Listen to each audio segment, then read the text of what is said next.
Hi everyone, we're going to use the comparison test to determine whether the integral converges or diverges.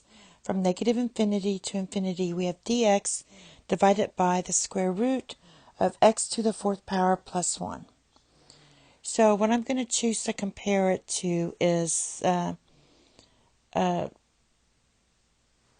see, just dx of square root of x to the fourth. Now this equals dx divided by x squared. This is an even function, and we are going to go from 1 to infinity on this one, because that's the interval for that. Because, let me show you why. So basically, when you look at this function, we're going from negative infinity to infinity. It's an even function. So we can write this as 2 times 0 to infinity of dx divided by the square root of x to the fourth plus 1. I want to split it up, and we have this c part here.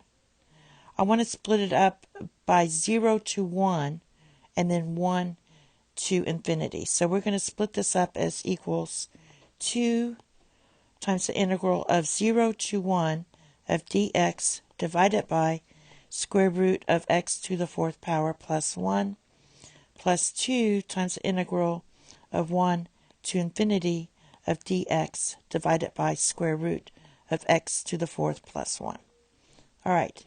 Now, looking at this, this is a proper integral. So we're looking really at this second one. Now, looking at the second one, and again, that's why I want to go from 1 to infinity when we compare this. We have that 0 is less than or equal to 1 divided by square root of x to the fourth plus 1 is less than or equal to 1 divided by x squared.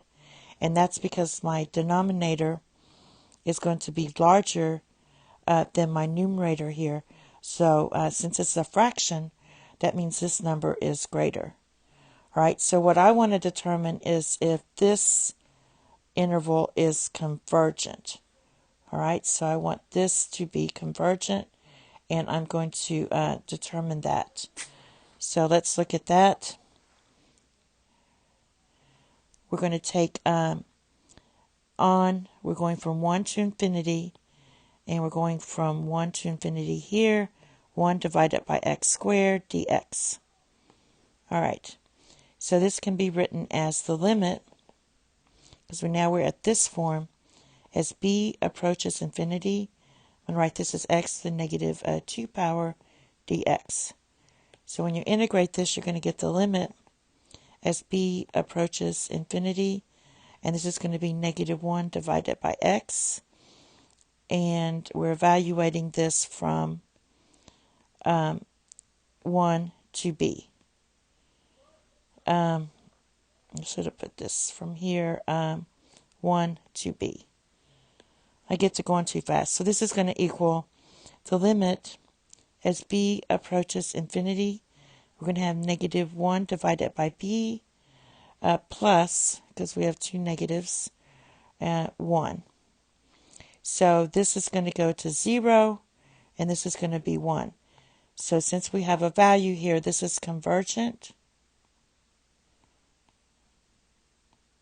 Since this converges, that means this function converges since this is bigger than this. All right, because our g of x converges, then the f of x is going to converge, this one. All right, thank you. Have a nice day. Bye-bye.